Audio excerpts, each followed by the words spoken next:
And I'm looking in the sky, and that's the constellation Orion in the middle of the sky. You can see the belt of Orion, and even the the M42, which is the sword of the Orion. And I'm using the Meade ETX 90 on the polar aligned telescope tabletop mount, using the Rigel QuikFinder and 20mm Orion Expanse. The image quality is superb, sharp, achromatic. This is achromatic.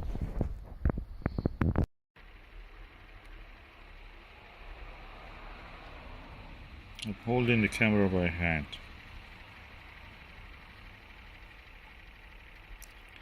And as far as I can see, the clock drive of the telescope is actually keeping the moon in the field of view.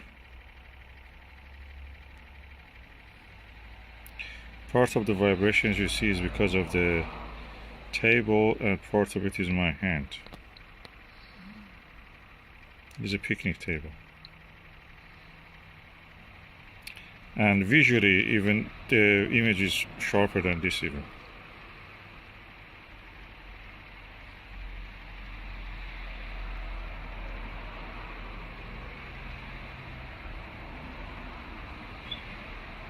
Moon has not moved from the field of view. That's clock drive is working.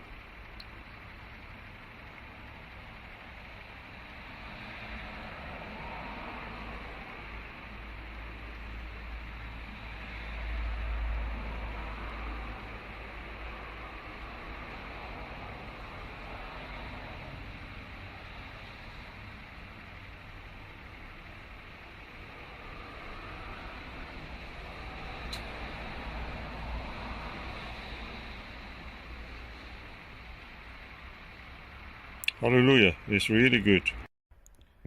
One of our viewers have asked if I see any blackouts when I'm using the Morpheus. This is a 14mm Morpheus, and I don't see any blackout with this.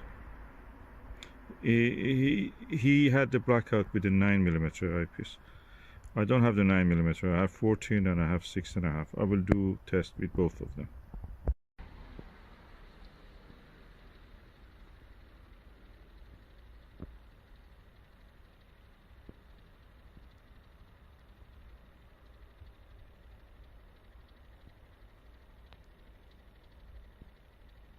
My hand is moving, and also the table is wobbling.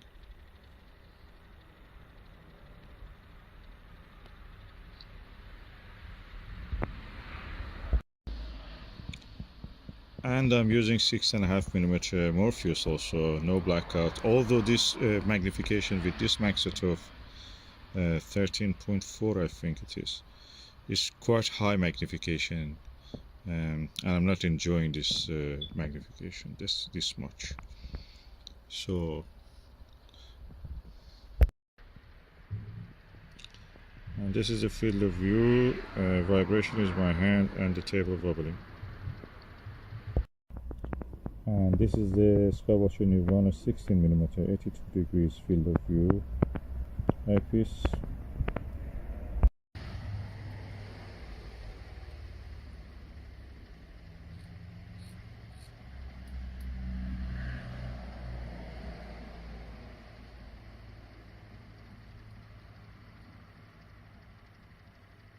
Again, the vibration and shaking is because of the table and my hand. And this is Televue Panoptic 24mm 68 degrees. Is the widest field of view when using 1.25 inch eyepiece. As you can see, this is the widest field of view. Amazing clarity. The clouds are coming.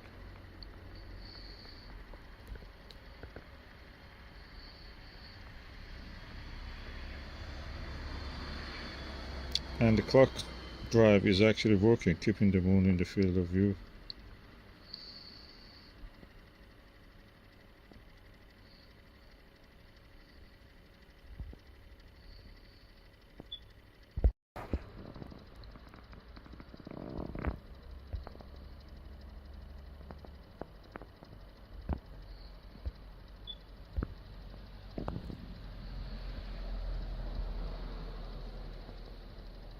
Amazing, it's nice to have the target staying in the field of view.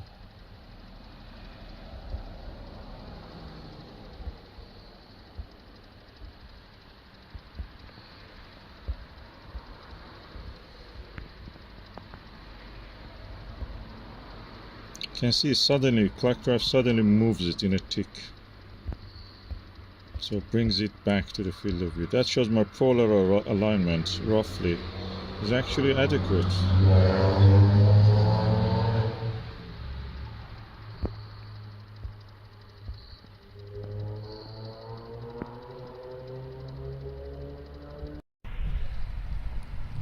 This is a Celestron E Lux 25mm Super Plössl eyepiece. And the image quality is really good. I will show you now the image.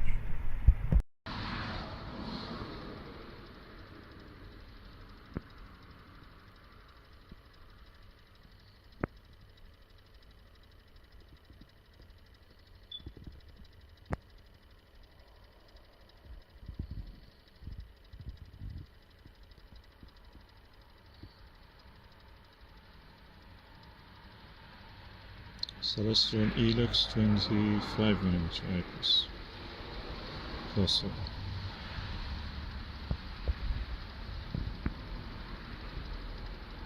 Tapped for the focus, and now you see the brightness is adjusted.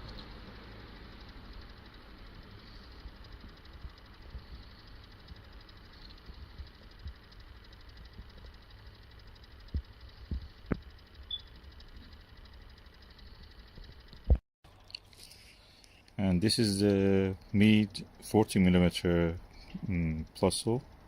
Amazing eyepiece, very low magnification, perfect for this telescope. Let's just see how the image looks through this one.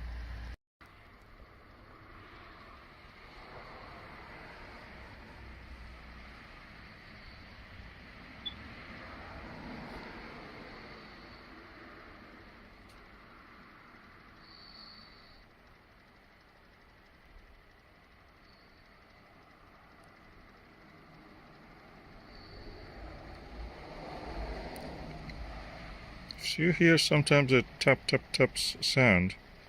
I'm taking photographs. Also the sound of as if plastic is or rubber is being stretched or pressed. That's the rubber guard of this iPhone. Sorry, of this telephone mobile camera.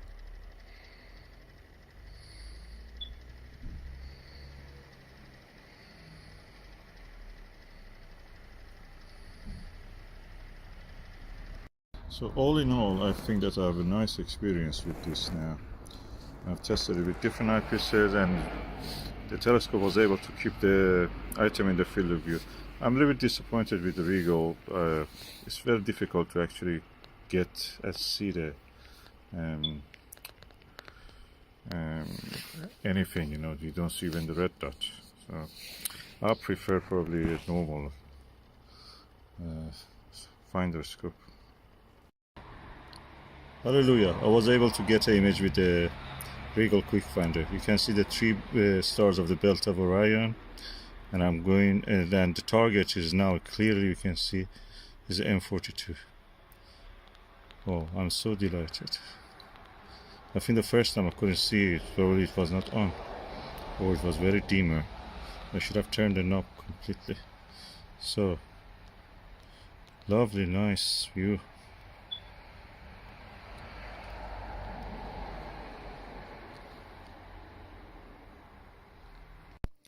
Okay, for these pictures, I had to hold the camera against the eyepiece. I was very tired. I didn't do a really good job on this, but that's the result so far. Hallelujah. I can see the trapezium 4 members of it, or at least 3 members of it, with a 40mm eyepiece. Meade 40mm Plossl. Amazing. Yeah, any eyepiece I put here, now I have the Televue, will give me the sharpest images I've ever seen. Maksutovs are the best telescopes. Value for money. You don't need a Takahashi, this is a Takahashi. Better.